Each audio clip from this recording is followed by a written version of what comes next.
There we are. Hello, hello. Welcome to this live episode of The Unconditioned Life. My name is Linda Downey. If you're going to hop on and see this later, please say hello. Let me know where you're watching from. So, my name is Linda Downey, as I said, and I wanted to talk tonight. This episode is about really looking at where do these patterns that we might have in our life that deplete us, that keep us feeling defeated in where we want to go, what we would love to have accomplished. Where do these patterns get started? And I was thinking about this today because in the last week, I've had two conversations with my clients. One was in a group call and one was in a one-on-one coaching call. And we were talking about obviously some specific things to their life. But what was so interesting, and this was the one particular thing I wanted to dive in a little bit in here tonight, is these patterns and how they get started. They can get started in a lot of places. But what was so interesting when I noticed these two different people in two different groups, well, one was in a group, one was one-on-one, both having issues around relationships, issues in one is actually, technically, they're both married still right now. So they have these patterns in their relationships. The patterns are different, but where they got started was very, very similar.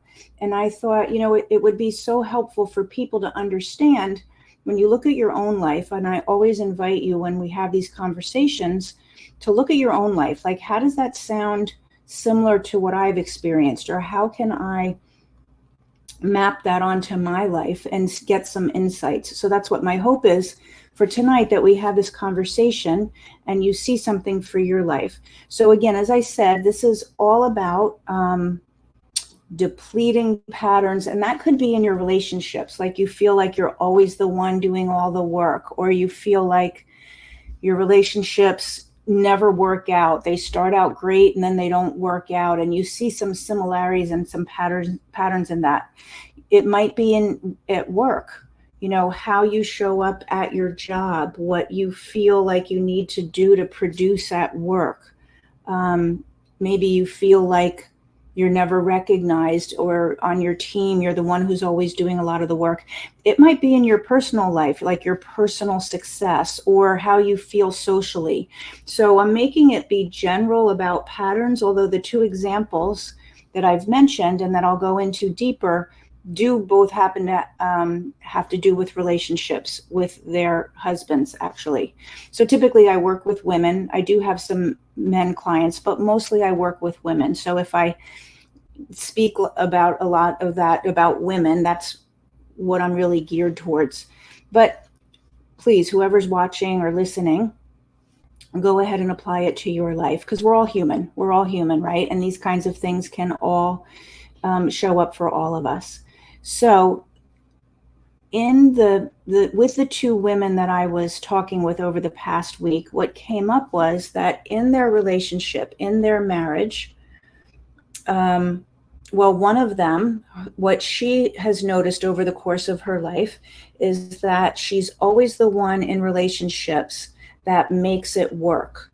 Like, she's the one that makes sure the bills get paid. She's the one that makes sure their life works. She felt like she was always really the one running the ship, and wasn't happy about that, wasn't happy about feeling like that was all on her shoulders, wasn't really fulfilled from what she would like to get from her relationship.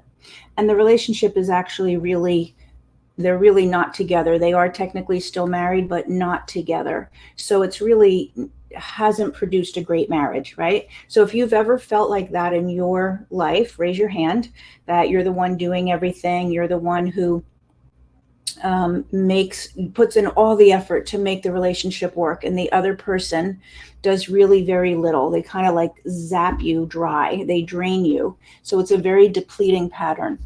Now, my other client that I was in this one-on-one call with, her pattern's also around her relationship, but a very different pattern. Yet when we get into it, you're going to see they both came from the same place. So her pattern with her relationship is to really let him do everything. Like, she doubts herself. Not that she lets him do everything, but she doesn't speak up. She doubts herself. She doesn't really share what she's feeling. She's always worried that it's not going to be okay with him, that she's going to say something that's going to push him away. So she very much keeps who she is. She keeps herself small. Let me say it that way. She keeps herself small so that she doesn't rock the apple cart. And what's interesting is the feedback that she's gotten from her husband is he wishes she would not do that. He wishes she would be more assertive, say more about what she wants. At least that's what he tells her.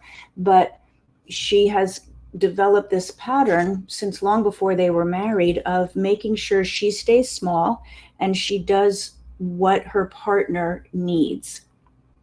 And then she's always worried about that, has a lot of anxiety.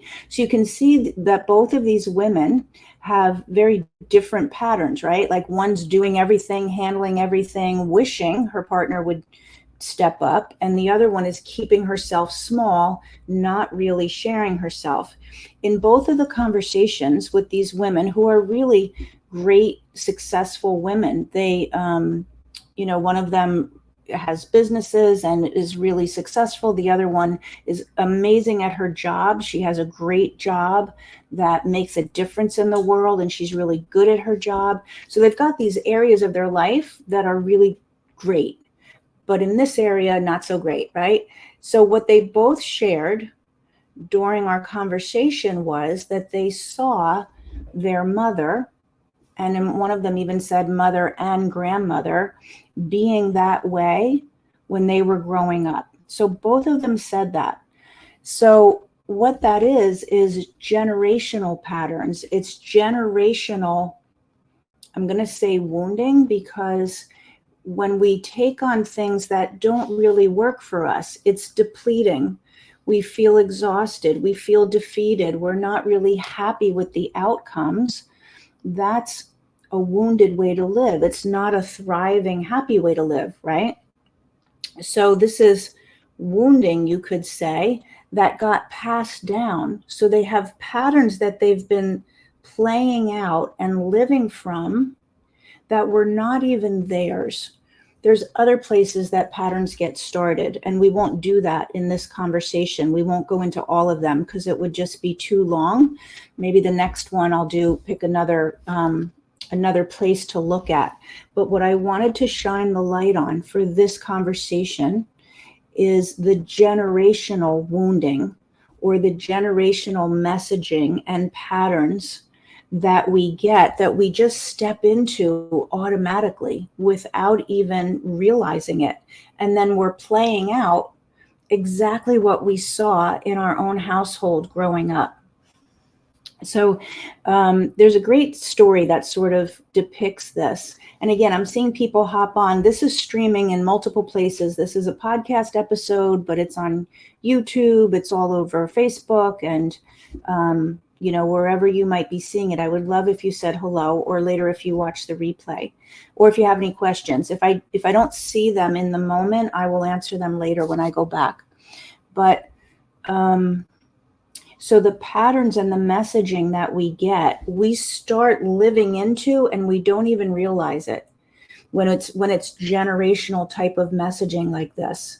So again, the name of this podcast is The Unconditioned Life, because what I really think is so important is that we get to live our life and the life that we want to live. But if we're automatically stepping into how we've been conditioned, if we're automatically replaying messaging that other generations, mom, grandma, did, we're not living our life as we would want. So here's the story that I mentioned. Sorry, I mentioned a story because I think this just depicts exactly what's happening, right? So this is just a fun story about a little girl making meatloaf with her mom. And when they make the meatloaf, like they always did, they put the meatloaf all together, and then right before they put it in the pan, the mom cuts the end off. And they've been doing that forever. And so the little girl says to her mom, "Why do we cut the end off after we make this whole thing and then we cut it?" And she says, "You know what? I'm not really sure. That's what we always did when I was little. Let's call grandma and ask her. So they call grandma and they say, and the mom says, we want to ask you a question. When we're making the meatloaf, we're cutting the end off like you always did. And I'm like, why do we do that? Does that make the meatloaf better when we cut the end off? And she says, actually, no, it's because it's what your grandmother did. And that grandmother was still alive. So now we're up 2 generations. Let's say she's in the nursing home. This is just a fun story, not a real story. So they call great grandma and they ask her the same question. And she says, well, we did that when I was little because my mother only had a very small pan. So in order to make the meat fit in the pan, we had to cut off the end so it would fit. So that's what we did. So now we go down two generations or 3 generations, and the first person who's even questioned it is this little girl who said, like, why do we do that? So here we are throwing out meat, making meat, and then cutting off the end when we really just do have a larger pot, but nobody even thinks about it, or a larger pan, right? So that's kind of a great depiction at how generational messaging just gets passed down, and then we start living exactly the way that we saw. Here's what's interesting. Now, both of these women, as I said, were like, as we dug into it, there's a lot of work that we do when we're looking at rewiring, dismantling patterns and rewiring. But they both were like, it was like an aha moment, kind of like the little girl with the meatloaf. Like, it's just what my mother and my grandmother did. Like, my mother automatically always took care of my father. My mother automatically just stepped up and made everything happen. And that's how I saw her do it. So that's what I do. And my other client, I mean, almost word for word, except some different words, very important different words, which was, I just saw my mother all the time, like, keep her mouth shut, not want to make my father mad. There were times when my dad was out, maybe at a bar after work, and my mom would be really upset, but she wouldn't say anything to him. And that's how I learned to be with my husband. So the generational messaging gets passed down automatically, and it's not even ours, right? And then we're doing these things, these patterns that don't feel authentic. They don't make us happy. They make us feel depleted. And so both of those women, the examples were around their relationship. But you might also see some patterns in how you automatically show up at work, that you really just got the message, that's what you're supposed to do. I have a great example of that for you. So this weekend was just Easter weekend yesterday, if you celebrate Easter or not, but my son was home for the weekend, and we live in New Jersey. So we went, it's close enough for us to easily go into New York. And we went into New York over the weekend to see Michael Jackson on Broadway. And if you don't live in this area, or you don't live in the US, wherever you're watching from, Broadway is where all of the plays are in New York. And MJ for Michael Jackson is a play that's going on right now on Broadway. And it was fabulous. If you are in the area, or if it comes around to where you live ever, go see it, because the dancing and everything was really outstanding. But here's what I noticed watching the play is that Michael Jackson, so they showed him at different points of his life. Thanks, Monica. Yeah. So Monica just typed in that she lives in New York City and New Jersey. Me too. So Michael Jackson, they showed him in the play. They showed him as a little boy, like when he was really young with the Jackson 5. Then they showed him at times, and these overlapped. It wasn't like they did it in a chronological order. They were overlapping his life throughout the play. But then they also showed him, like, when he was older with the Jackson 5, or the Jacksons, when they stopped being the Jackson 5 and they became the Jacksons, and they were on Soul Train and that part of his life. And then more towards the end of his life, when he was, when his appearance had changed and when he was wearing the glove all the time, like, the dancing was amazing. But as they were doing his life, they were showing flashbacks. So they would show, like, him when he was little and his father, and how his father pressed them to be so perfect, right? He would push them and push them. All of the boys, when they were the Jackson Five, he would push them, rehearse more. It's not good enough. You're not perfect. And the messaging was always, the world is not going to accept you. We're talking like back in the 60s and the 70s, right? Certainly early 70s. And he was saying, for a Black man, you have to really be outstanding, or you're going to end up in some job where nobody even cares about how you are. So he was really driven, the father, in pushing them.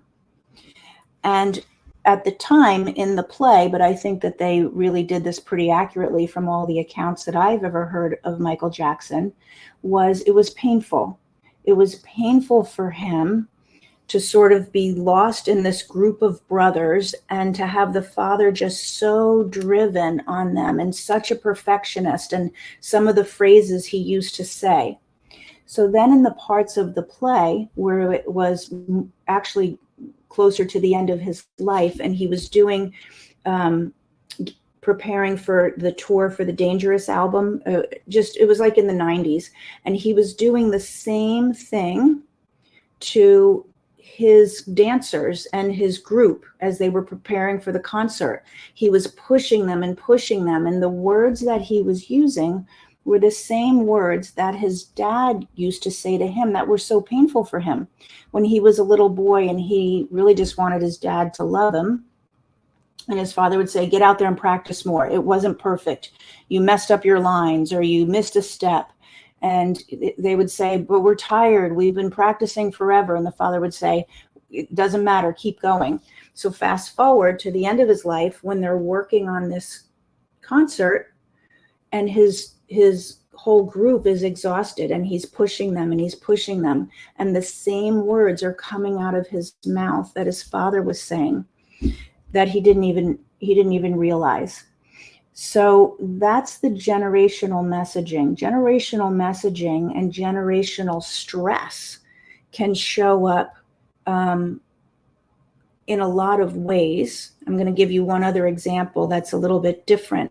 But in the way that we think, and then the way that we interact with other people, oftentimes isn't really even our choice. So that's when the patterns that we talk about depleting patterns and defeating patterns, maybe they worked for someone else. Maybe they worked for you at some point.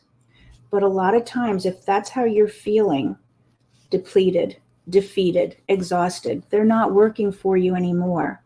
So breaking them down and recognizing, like, oh, I'm just actually doing exactly what one of my parents did. Maybe it's mom, maybe it's dad. Sometimes this is also how it can show up. We're doing the same thing, like the examples that I just gave, or we're so committed to not doing the same thing that we automatically swing the pendulum all the way to the opposite. And we're really, really focused on doing the opposite. But guess what? You're still in the clutches of the pattern, because you're still trying to do everything opposite of what you learned or saw. So if you saw that let's just take it as an example. If you saw that your mom always did everything to please your father, and she lost herself, and she wasn't feeling ever fulfilled, or she didn't feel like he gave her attention. So you say to yourself, I'm never going to be like that. I'm definitely not going to let anybody that I'm in a relationship do that. I'm going to make sure that I do the opposite. And now you're automatically doing the opposite, making sure you assert yourself, making sure you control the relationship, making sure that you have certain demands. So you're not really in the relationship with freedom. You're in the relationship as a compensation for what you don't want to be. Do you get what I'm saying? You're not really freely there, authentically expressing yourself, authentically and newly connecting with a person or this person. What you're doing is compensating for, I don't want to be that way, so I'm going to be this way. but it's still, you're in the clutches of it. You still have this invisible cage around you. So Monica says, Monica says, I'm so smart. Monica, it's not that I'm smart, but thank you.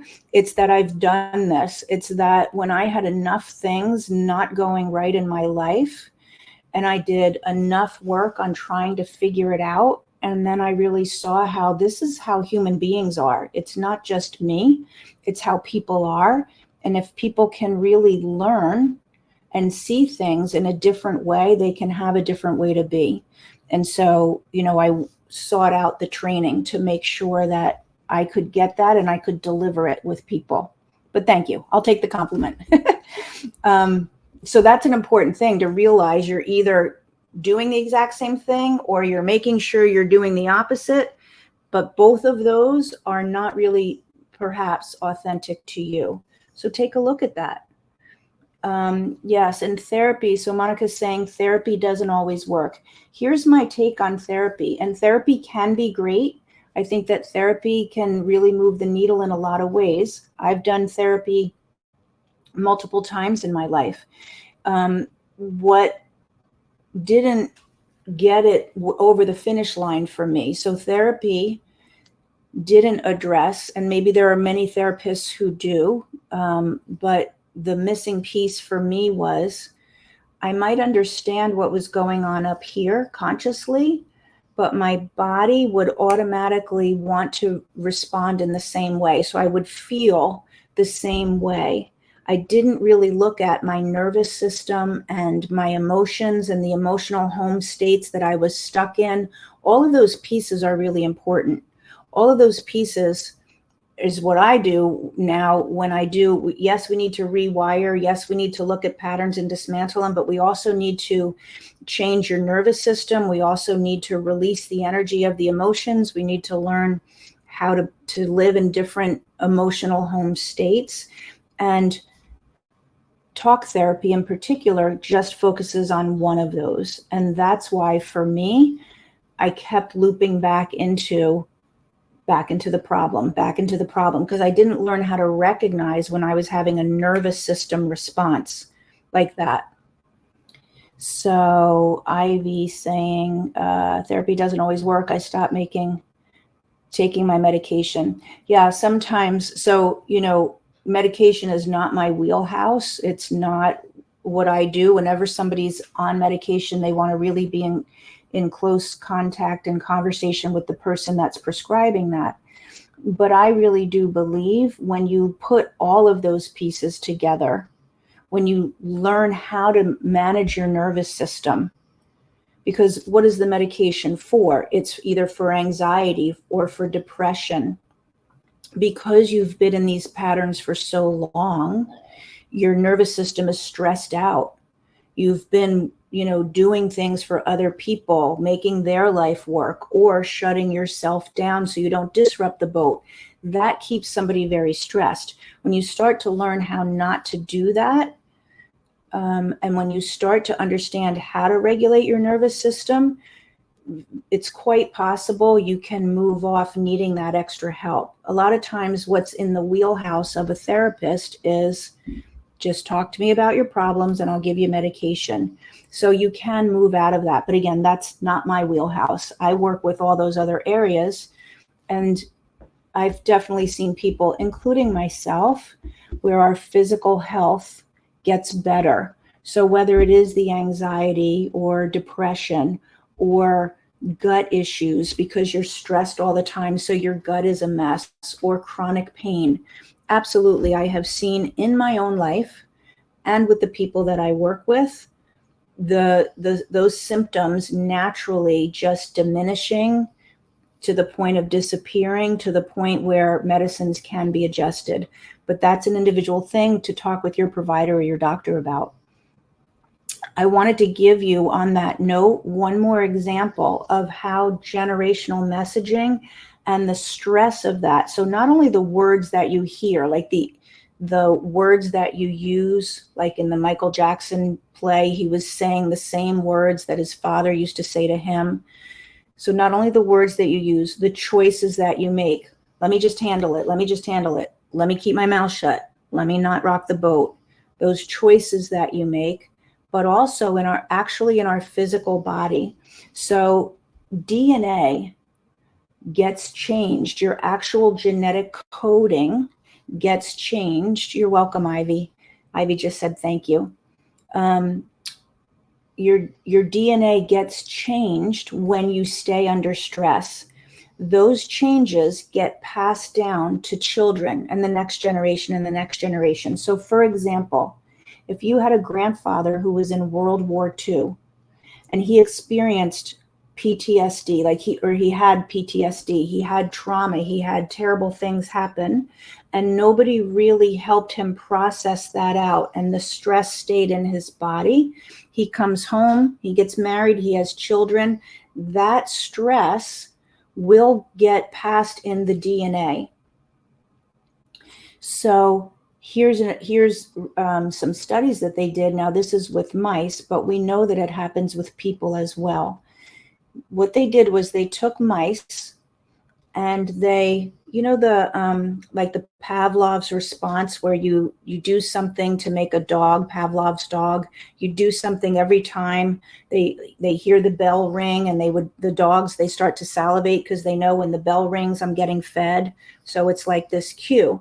With mice, what they did was they would spray a cherry spray. So it was an odor, because the olfactory nerves and that part of the brain that's connected to smell is very strongly connected to the nervous system.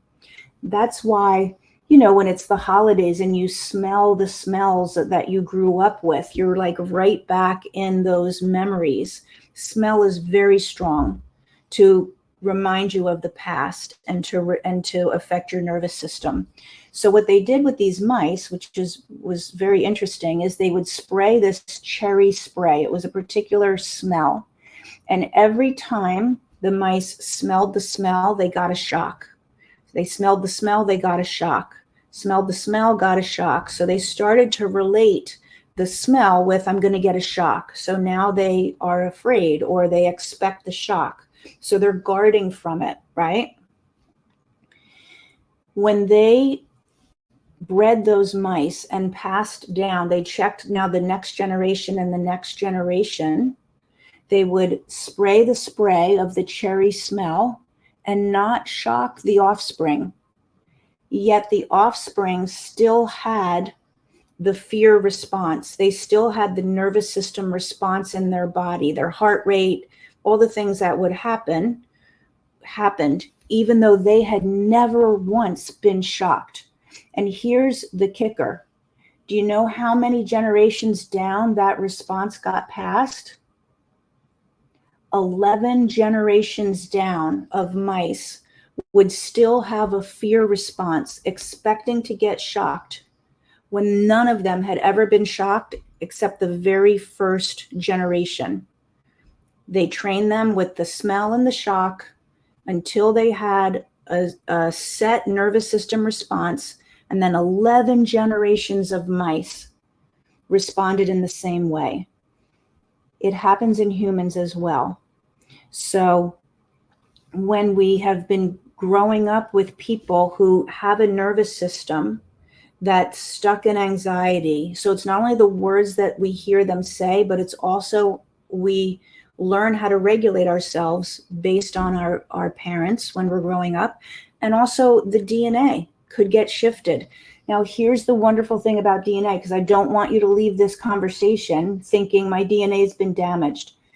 DNA is not a be-all, end-all. It's not in the way I used to think of it when I was young in high school and first in college, like, oh, your DNA is written in stone.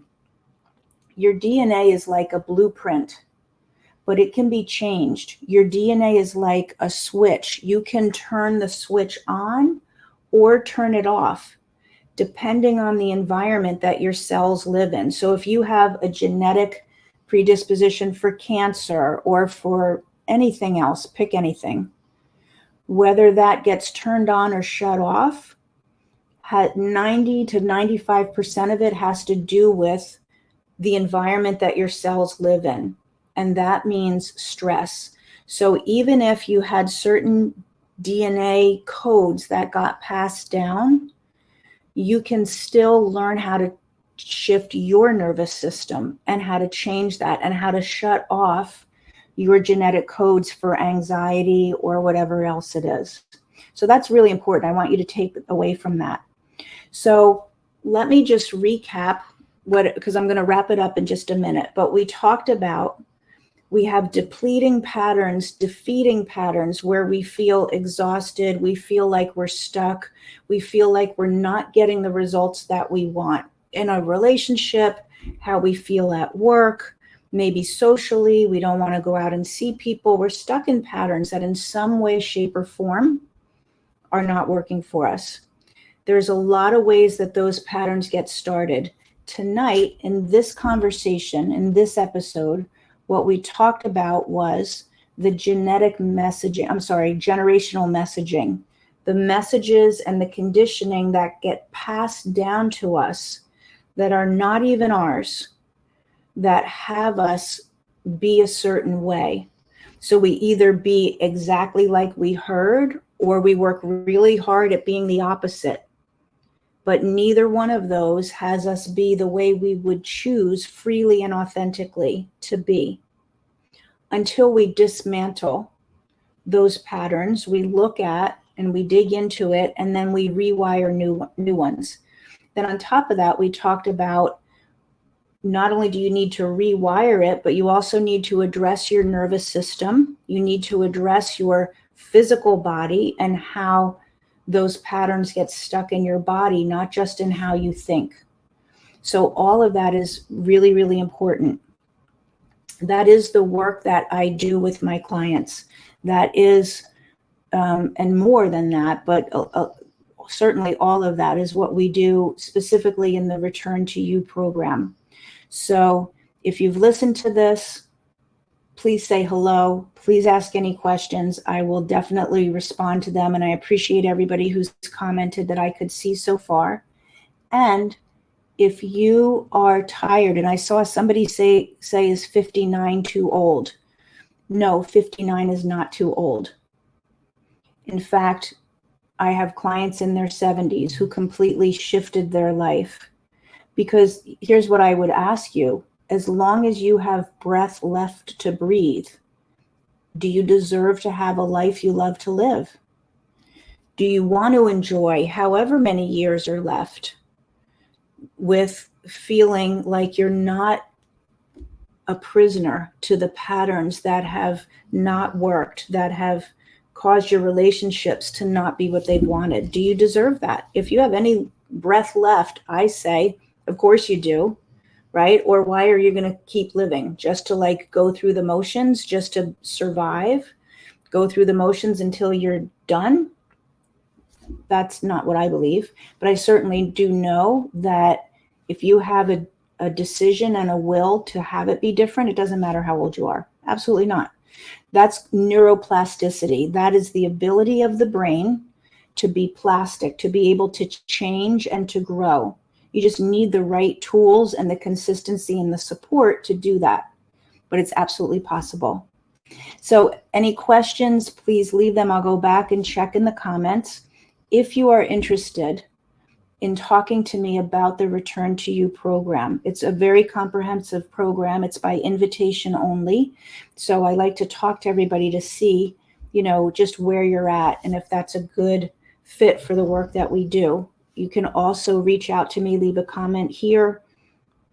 If I don't see it, just send me another message again, or post it again, and I will make sure that we connect. Okay? So thank you for listening to this episode. The podcast is called The Unconditioned Life.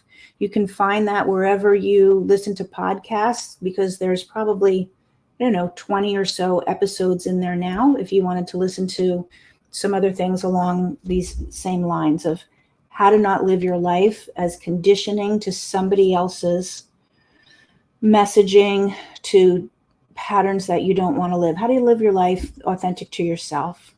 How do you have wholeness and peace in your life? Release the pain of your past. That's what the podcast is about. Okay, so check it out, and I'll see you next week. Bye-bye.